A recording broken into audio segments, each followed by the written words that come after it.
ನಮಸ್ತೆ ವೀಕ್ಷಕರೇ, ಕಲಾಧ್ಯಾನಕ್ಕೆ ಸ್ವಾಗತ. ನಾನು ನಳಿನಾಡಿ, ಸಾಹಿತಿ, ಸಂಶೋಧಕಿ ಹಾಗೂ ಹವ್ಯಾಸಿ ಪತ್ರಕರ್ತೆ. ಇವತ್ತು ಪಲೋಲಂ ಬೀಚ್ನಲ್ಲಿ ಹೋದಾಗ ಸುಮಾರು 5 ಜಾಗಗಳನ್ನ ಅವರು ಬೋಟ್ನಲ್ಲಿ ತೋರಿಸ್ತೀವಿ ಅಂತ ಹೇಳ್ತಾ ಇದ್ರು. ಸೊ ಆ 5 ಸ್ಥಳಗಳನ್ನು ನಿಮಗೆ ತೋರಿಸ್ತೀವಿ. ಒಂದು ಸಲ ಬೋಟ್ ಹತ್ತಿದ್ರೆ ಒಬ್ಬರಿಗೆ 1,000 ರೂಪಾಯಿ ತಗೊಳ್ತಾರೆ. ಸೊ ವಿತೌಟ್ ಕಾಸ್ಟ್ ನಿಮಗೆ ನಮ್ಮ ಚಾನಲ್ ಮೂಲಕ ಏನೇನು ನೋಡ್ಬೋದು ಅಂಥೇಳಿ ಇವತ್ತು ಒಂದು ತೋರಿಸೋದು. ಸೊ ನಾವು ಇವಾಗ ಬೋಟ್ ಹತ್ಕೊಂಡಿದ್ದೀವಿ. ಅವರು ಈ ಫಸ್ಟ್ ಹೇಳಿದ್ದೇನು ಅಂತಂದರೆ monkey island, dolphin, honeymoon beach, butterfly beach, monkey island ಮತ್ತು ಟೋಟಲ್ ರಾಕ್, ಇಷ್ಟು ಜಾಗನ ತೋರಿಸ್ತೀವಿ ಅಂಥೇಳಿ ಅಲ್ಲಿ ದೊಡ್ಡ ದೊಡ್ಡ ಬೋರ್ಡ್ ಹೋರ್ಡಿಂಗ್ಸ್ ಎಲ್ಲ ಹಾಕಿರ್ತಾರೆ. ಎಲ್ರಿಗೂ ನೇರವಾಗಿ ಬಂದು ಕೇಳ್ತಾರೆ, ಈ ಥರ ಇದೆ, ನಾವು 1,000 ಪರ್ ಪರ್ಸನ್ ತಗೊಳ್ತೀವಿ, ಇಂಟ್ರೆಸ್ಟೆಡ್ ಇದ್ದರೆ ಬನ್ನಿ ಅಂತ. ಸೊ ನಾವೀಗ ಹೋಗ್ತಾ ಇದ್ದೀವಿ, ದೋಣಿಯಾನ ಮಾಡ್ಕೊಂಡು ಹೋಗ್ತಾ ಇದ್ದೀವಿ. ದೋಣಿಗಳಿಗೆ ಆ ಕಡೆ ಈ ಕಡೆ ಈ ಥರ ಮರದ್ದೊಂದಷ್ಟು ಕಟ್ಟಿರ್ತಾರೆ, ಒಂದೊಂದು ದೊಡ್ಡ ದೊಡ್ಡ ಕೊಂಬೆಗಳ ಥರ. ಅದು ದೋಣಿನ ಬ್ಯಾಲೆನ್ಸ್ ಮಾಡಲಿಕ್ಕೆ ಅವರಿಗೆ ತುಂಬ ಅನುಕೂಲ ಮಾಡಿಕೊಡುತ್ತೆ. ಈಗ ನಾವು ಮೊಟ್ಟ ಮೊದಲು ಏನು ಹೋಗ್ತಾ ಇದ್ದೀವಿ, ಅಲ್ಲಿ ಡಾಲ್ಫಿನ್ನು ಕಾಣಿಸ್ಕೊಳ್ಳುತ್ತೆ ಅಂತ. ಡಾಲ್ಫಿನ್ ಕಾಣಿಸ್ಕೊಳ್ಳೇಬೇಕು ಅಂತಂದರೆ there should not be more windy ಇರುವಂತಹ ನೇಚರ್ ಇರಬಾರ್ದು. ವಾತಾವರಣದಲ್ಲಿ ಗಾಳಿ ಹೆಚ್ಚಾಗಿದ್ದರೆ ಅಲ್ಲಿ ನೋಡಲಿಕ್ಕಾಗಲ್ಲ ಡಾಲ್ಫಿನ್ನು ತುಂಬ ಪೀಸ್ಫುಲ್ಲಾಗಿದ್ದಾಗ ನೀರು ಮೇಲೆ ಬರುತ್ತೆ ಅನ್ನುವಂಥದ್ದು. ಸೊ ನಾವು ಹೊರಡೋದಕ್ಕೆ ಆಗಲೇ 5:30 ಸಮಥಿಂಗ್ ಆಗಿತ್ತು. ಸೊ ಇವಾಗ ನಮಗೆ ಡಾಲ್ಫಿನ್ ಕಾಣಿಸ್ಕೊಳ್ತಾ ಅಂತ ಒಂದು ಸ್ವಲ್ಪ ಆ ಕಡೆ ಈ ಕಡೆ ಎಲ್ಲ ನೋಡ್ತಾ ಇದ್ದರು. ಕಾಣಿಸ್ಕೊಳ್ಳುತ್ತೆ ಅನ್ನುವಂಥ ಸ್ಥಳದಲ್ಲಿ ನಿಲ್ಲಿಸಿದ್ರು. ಸೊ ನಾವು ಅಲ್ಲಿ ನೀರು ಮಧ್ಯದಲ್ಲಿ ಮೊಬೈಲ್ ಶೂಟ್ ಮಾಡೋಕ್ಕೆ ಎಲ್ಲವಾಗಲೂ ಆಗಲ್ಲ. ಸೊ ಎಲ್ಲದನ್ನು ಪ್ಯಾಕ್ ಮಾಡಿ ಮೊಬೈಲ್ ಬ್ಯಾಗಲ್ಲಿ ಇಟ್ಟಿರ್ತಾರೆ. ನಾನು ಡಾಲ್ಫಿನ್ ಕಾಣಿಸ್ಕೊಳ್ತು, 2 ಡಾಲ್ಫಿನ್ ಬಂದು ಹೋಯಿತು ದರ್ಶನ ಕೊಟ್ಟು, ಆದರೆ ಅದನ್ನು ಶೂಟ್ ಮಾಡ್ಕೊಳಕ್ಕಾಗಿಲ್ಲ. ಸೊ ಡಾಲ್ಫಿನ್ನು ಕಣ್ಣಲ್ಲಿ ನೋಡಿದ್ವಿ, ನಿಮಗೆ ತೋರ್ಸೋಕ್ಕಾಗ್ತಿಲ್ಲ. ಹಾಗೆ ಮುಂದೆ ಹೋಗ್ತಾ ಹೋಗ್ತಾ ಮಂಕಿ ಐಲ್ಯಾಂಡನ್ನು ತೋರಿಸಿದ್ರು. ಅಲ್ಲಿ ಅತಿ ಹೆಚ್ಚು ಮಂಕಿಗಳಿದೆ, ಅಲ್ಲಿ ನಿಲ್ಲಿಸಲಿಲ್ಲ ನಾವು. ಅಂದರೆ ನಮಗೆಲ್ಲಿ 5 ಆಪ್ಷನ್ನು ತೋರಿಸ್ತಾರೆ, ಇನ್ಕ್ಲೂಡಿಂಗ್ ಡಾಲ್ಫಿನ್ ಇರೋ ಕಡೆ ತುಂಬ ಹೆಚ್ಚು ಡಾಲ್ಫಿನ್ ಇರೋದು ಸಮಯದಲ್ಲಿ ಮಾತ್ರ ನಿಲ್ಲಿಸ್ತಾರೆ, ಅದು ಸಮುದ್ರದ ನಡುವೆ. ಇನ್ನು ಬೇರೆ ಎಲ್ಲ ಬೀಚ್ಗಳಲ್ಲಿ ಯಾವುದಾದ್ರೂ ಒಂದು ಬೀಚಲ್ಲಿ ನಿಲ್ಲಿಸ್ತಾರೆ. ಒಟ್ಟು ಸಮಯ 1 ಗಂಟೆ. ಸೊ ಆಲ್ರೆಡಿ ಬೇರೆಯ ಯಾತ್ರಿಕರು ಏನು ಮಾಡಿದರು, ನೋಡಿಕೊಂಡು ಬಂದಿರೋವಂಥ ದೃಶ್ಯಗಳು. ಸೊ ಅಲ್ಲಿ ನೋಡಿ, ನೀವು ನೋಡ್ತಾ ಇದ್ದೀರಲ್ಲ, ಅದು ಬಟರ್ಫ್ಲೈ ಬೀಚು. ಅಂದರೆ ಮಧ್ಯದಲ್ಲಿ ತಗ್ಗಾಗಿದೆ, ಎರಡೂ ಕಡೆ ಉಬ್ಬಿಕೊಂಡಿರುವಂತಹ ಒಂದು ಇದು ಇನ್ನು ಬಟರ್ಫ್ಲೈ ರೆಕ್ಕೆ ಥರ ಇರೋದ್ರಿಂದ ಬಟರ್ಫ್ಲೈ ಬೀಚ್ ಅಂತ ಹೇಳ್ತಾಯಿದ್ರು.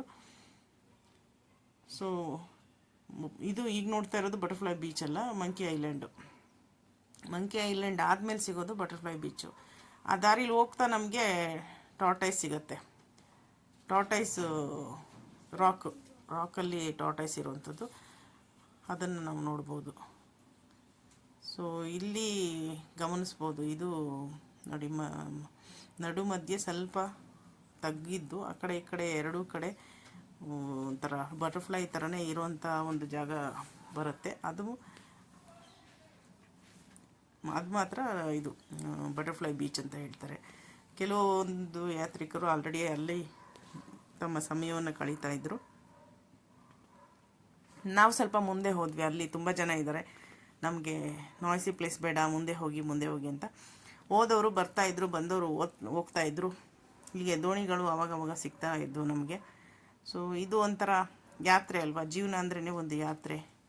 ಸಿಗ್ತಾ ಇರ್ತಾರೆ ಜನಗಳು, ಗೊತ್ತಿದ್ದವರು ನಗ್ತಾರೆ, ಮುಖನೂ ತಿರುಗಿಸ್ಕೊಳೋರು ಇರ್ತಾರೆ, ಗೊತ್ತಿಲ್ಲದವ್ರು ಎಷ್ಟೋ ಸಲ ನಮ್ಮ ಕೈ ಕುಲ್ಕಿ ಮಾತಾಡ್ತಾರೆ.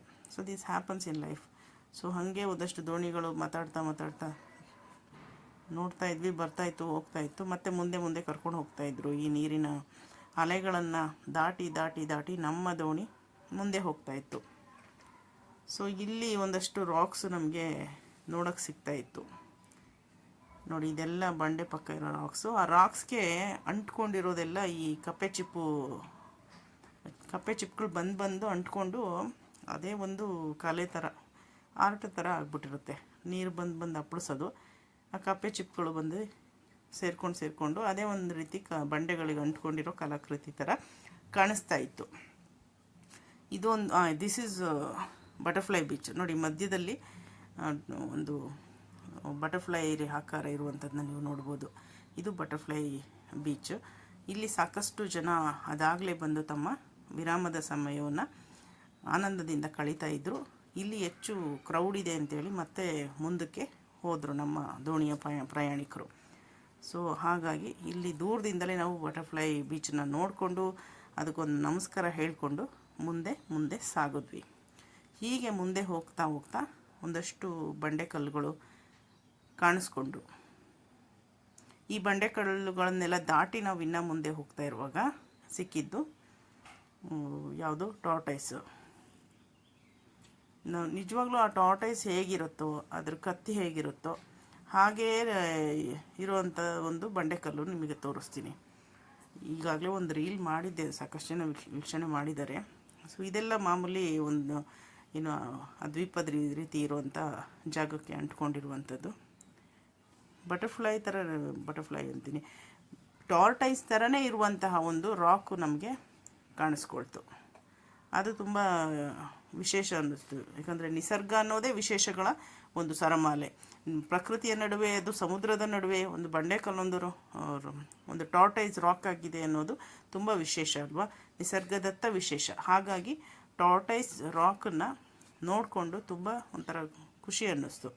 ಈಗ ನಾವು ಒಂದು ನಿಜವಾದ ಟಾರ್ಟೈಸ್ ನೋಡಿದ್ರೆ ಇದೇನು ಮಹಾ ಅಂತೀವಿ, ನೋಡದೆ ಇದ್ದವರು ಚೆನ್ನಾಗಿದೆ ಹಾಗೆ ಅಂತ ಅಂದ್ಕೋತೀವಿ. ಬಟ್ ಸಮುದ್ರದ ನಡುವೆ ಇರುವಂಥ ರಾಕಲ್ಲಿ ಮೂಡಿರುವಂತಹ ಕಲೆ, ಅದು ನಿಜವಾಗ್ಲೂ ಆ ಟಾರ್ಟೈಸನ್ನು ನೋಡೋದೇ ಒಂದು ಖುಷಿ ಅನ್ನಿಸ್ತು. ಸೊ ನಾವು ಇನ್ನೂ ಮುಂದೆ ಹೋಗಬೇಕು, ಅದನ್ನು ನೋಡಬೇಕು ಅಂತಂದರೆ. ಇನ್ನೊಂದು ಸೈಡು ಬರೀ ನೀರು, ಈ ಸೈಡು ದ್ವೀಪಗಳನ್ನ ದಾಟಿ ಹೋಗ್ತಾ ಇರೋದ್ರಿಂದ ನಾನು ಈ ಸೈಡ್ ಜಾಸ್ತಿ ಶೂಟ್ ಮಾಡಿದೆ. ನೋಡಿ, ಇನ್ನೊಂದು ಸೈಡು ಈ ರೀತಿ ಬರೀ ನೀರು. ಸೂರ್ಯ ಇನ್ನೇನು ಮುಳುಗ್ತಾ ಇದ್ದಾರೆ. ಅವರ ಕರ್ತವ್ಯವನ್ನು ಮುಗಿಸಿಕೊಂಡು ಉಷೆಯೊಂದಿಗೆ ತನ್ನ ಸಪ್ತಾಶ್ವವನ್ನು ಏರ್ಬಿಟ್ಟು ಹೋಗ್ತಾ ಇದ್ದಾನೆ ಸೂರ್ಯ. ನೋಡಿ, ನೀರು ಎಷ್ಟು ಲವಲವಿಕೆ, ನೀರು ಅಂದ್ರೇ ಅದೆಷ್ಟು ಲವಲವಿಕೆಯ ಒಂದು ಇದು. ಸಮುದ್ರದ ಉಪ್ಪು, ಕರಗದ ಉಪ್ಪು, ಒಂಥರ ಸಮುದ್ರ ಅಂದ್ರೇ ನಮ್ಗೆ ಎಷ್ಟೊಂದು ಅಲ್ಲಿ ಕಲಿಯೋದಿರುತ್ತೆ ಅನಿಸುತ್ತೆ. ಒಂದು ಕಡೆ ಈ ರೀತಿ ಅಲೆಗಳು, ಬರೀ ನೀರು, ಕಣ್ಣು ಎಷ್ಟು ಹಾಯಿಸಿದ್ರೂ ನೀರೇ. ಸೊ ಇನ್ನೊಂದು ಕಡೆ ದ್ವೀಪಗಳು ನೋಡಿ, ಈ ಕಡೆ ದ್ವೀಪ. ಇವಾಗ ನಮಗೆ ಮೋಸ್ಟ್ ಪ್ರಾಬಬ್ಲಿ ರಾಕ್ ಟಾರ್ಟೈಸ್ ಸಿಗತ್ತೆ ಅಂತ ಅಂದ್ಕೊಂಡಿದ್ದೀನಿ. ಇದು 1 ಗಂಟೆಯ ಸುದೀರ್ಘ ಪ್ರಯಾಣ. ಹಾಗಾಗಿ ನೀವು ಅಲ್ಲಿ ಹೋದ್ರೂ ಹೀಗೆ ನೋಡಬೇಕಾಗುತ್ತೆ. ಬಟ್ ನಾನು 1 ಅವರ್ ನಿಮಗೆ ತೋರ್ಸೋಕ್ಕಾಗಲ್ಲ. ಸೊ ಅದನ್ನು ಪ್ರಿಸೈಸ್ ಮಾಡಿ ಎಷ್ಟು ಶೂಟ್ ಮಾಡಿರ್ತೀವೋ ಅಷ್ಟೇ ನಾನು ನಿಮಗೆ ವೀಕ್ಷಣೆ ಮಾಡಲಿಕ್ಕೆ ಅನುಕೂಲ ಮಾಡಿಕೊಟ್ಟಿದ್ದೇನೆ. ಇದೆಲ್ಲ ನಾವು ಹಿಂದೆ ಬಿಟ್ಟು ಬಂದು ಸಾಗಿದಂತಹ ದಾರಿ. ಸೂರ್ಯ ಪಡುವಣದೆ ಇನ್ನೇನು ಮುಳುಗ್ತಾ ಇದ್ದಾನೆ. ಎಲ್ಲ ದೋಣಿ ನಾವಿಕರು ಸಹ ಇನ್ನೇನು ತಮ್ಮ ನಾವೆಯನ್ನು ತಗೊಂಡು ದಡ ಸೇರಬೇಕು ಅನ್ನೋ ಒಂದು ಕಾತುರದಲ್ಲಿ ಇದ್ದಾರೆ. ಪ್ರಯಾಣಿಕರು ಇನ್ನೇನು ನೆಕ್ಸ್ಟ್ ಏನು ತೋರಿಸ್ತಾರೆ ಅನ್ನೋ ಒಂದು ಮನಸ್ಥಿತಿಲಿ ನೋಡ್ತಾ ಇದ್ದೀವಿ ನಾವೆಲ್ಲರೂ. ನೆಕ್ಸ್ಟ್ ಏನಿರ್ಬೋದು 1 ಅವರ್ ಇನ್ನೂ ಟೈಮ್ ಇದೆ ಅಂತ. ಬಟ್ 1 ಅವರ್ ಹೋಗಿದ್ದೇ ಗೊತ್ತಾಗಲಿಲ್ಲ. ಅರ್ಧ ಗಂಟೆಯಲ್ಲಿ ಹೋಗ್ಬಿಟ್ಟು ಕೊನೆಗೆ ನಮ್ಮನ್ನು ನಿಲ್ಲಿಸ್ಬಿಡ್ತಾರೆ. ಒಂದು ಅರ್ಧ ಗಂಟೆ ಆ ಕಡೆ ಈ ಕಡೆ ನೋಡಿದಾಗ ಮುಗದೇ ಹೋಗ್ಬಿಡುತ್ತೆ. ಸಮುದ್ರದ ಅಂಚಿನ ಪಯಣ ಎಷ್ಟು ಬೇಗ ಮುಗಿಯುತ್ತೆ ಅನ್ನೋದೇ ನಮಗೆ ಗೊತ್ತಾಗೋದಿಲ್ಲ. ಬಟ್ ಅಲ್ಲಿ ಹೇಳುವಾಗ ಅವರು 5 ಪ್ಲೇಸು ಡಾಲ್ಫಿನ್ನು ಹಾಗೆ ಅಂತ ಹೇಳಿದಾಗ ತುಂಬ ನಾವು ಕಣ್ಣರಳಿಸಿ ಡಾಲ್ಫಿನ್ ಎಷ್ಟೊಂದು ನೋಡ್ತೀವಿ ಅಂತ ಅಷ್ಟು ನೋಡೋಕ್ಕಾಗಲ್ಲ. ಯಾಕಂದರೆ ಅದಕ್ಕೆ ನಿಸರ್ಗದತ್ತವಾಗಿ ಅದು ಬಯಸುವಂತಹ ವಾತಾವರಣ ಬಂದ್ರೇ ಅದು ಸಮುದ್ರದ ಮಟ್ಟದಿಂದ ಮೇಲೆ ಬಂದು ತನ್ನೊಂದು ನೆಗೆತವನ್ನು ಮಾಡಿ ಹೋಗ್ಲಿಕ್ಕೆ ಸಾಧ್ಯ. ಇಲ್ಲಾಂದರೆ ಅದನ್ನು ತನ್ನ ಒಂದು ಸೇಫ್ ಝೋನಲ್ಲಿ ಅದು ಇರೋಕ್ಕೆ ಪ್ರಯತ್ನ ಮಾಡುತ್ತೆ. ಸೊ ಇದು ಇನ್ನು ಅದು ಕಾಣಿಸಿಲ್ಲ, ಮುಂದೆ ನೋಡೋಣ. ಬರ್ತಾ ಇದೆ ಅನಿಸುತ್ತೆ, ಇನ್ನೂ ಹೋಗ್ತಾ ಇದೆ. ನಾವು ಇನ್ನು ಟರ್ಟಲ್ ರಾಕ್ ಕಡೆಗೆ ಹೋಗ್ತಾ ಇದ್ದೀವಿ. ಇನ್ನು ಸಿಕ್ಕಿಲ್ಲ ನಮಗೆ ಟರ್ಟಲ್ ರಾಕು. ಬಹಳ ಪೀಸ್ಫುಲ್ ಆದಂಥ ಒಂದು ಬೀಚ್ ಇದು. ಈ ಬೀಚಲ್ಲಿ ನಮಗೆ ಟರ್ಟಲ್ ರಾಕು ಒಂದು ವಿಶೇಷ. ಮತ್ತಿನ್ನೊಂದು ಕೊನೆಯದಾಗಿ ನಮಗೆ ಹನಿಮೂನ್ ಬೀಚು. ಹನಿಮೂನ್ ಬೀಚ್ ಒಂದು ವಿಶೇಷನೇ ಅಂತ ಅನ್ಬೇಕು. ಹನಿಮೂನು ಬೀಚ್ ಹೆಚ್ಚು ಪ್ರೇಮಿಗಳೇ ಅಲ್ಲಿ ಹೋಗ್ತಾರೆ, ಮತ್ತೊಂದಷ್ಟು ಬಂಡೆಕಲ್ಲುಗಳು ಇರೋದ್ರಿಂದ ಅವ್ರಿಗೆ ಅಂಥ ಪ್ಲೇಸ್ಗಳು ಇಷ್ಟ ಆಗುತ್ತೆ ಅನ್ನೋವಂಥದ್ದು. ಹೊಸದಾಗಿ ಮದುವೆ ಆಗಿರುವಂಥವ್ರು ಹೆಚ್ಚು ಹೋಗ್ತಾರೆ ಅಂತ ನಮಗೆ ಕರ್ಕೊಂಡೋಗಿದ್ದಂಥ ಬೋಟ್ ಮ್ಯಾನೇಜರ್ ಹೇಳ್ತಾಯಿದ್ರು. ಯಾವ ಥರ ಇದು ಹನಿಮೂನ್ ಬೀಚ್ ಅಂತ ಕೇಳಿದ್ದಕ್ಕೆ ಹೆಚ್ಚು ನವವಧೂವರರು ಈ ಬೀಚಿಗೆ ಬರ್ತಾರೆ, ಹಾಗಾಗಿ ಇದಕ್ಕೆ ನವವಧೂವರರು ಸೇರೋದ್ರಿಂದ ಹೇಳ್ತಾರೆ ಹನಿಮೂನ್ ಬೀಚ್ ಅಂತ ಹೇಳಿ ಅವರು ಹೇಳಿದ್ರು. ಸೊ ಇದ್ರ ಇರ್ಬೋದು ಸ್ನೇಹಿತರೆ. ಕಡಲಮೆ ಮತ್ತು ಕಿಂಗ್ ಹೆಡ್ ಇರುವಂಥ ಅಂದರೆ ಒಂದು ಗೊರಿಲ್ಲಾ ಹೆಡ್ ಥರನೇ ಇರುವಂಥ ವಿಶೇಷಗಳನ್ನ ನಾವು ಕಂಡಿದ್ದು ನಿಜ. ಇದನ್ನು ನಾನು ಡಿಸ್ಕ್ರಿಪ್ಷನ್ ಬಾಕ್ಸಲ್ಲಿ ಆ್ಯಡ್ ಮಾಡಿದ್ದೀನಿ, ನೀವು ಅದನ್ನು ನೋಡ್ಕೊಳ್ಳಿ ದಯಮಾಡಿ.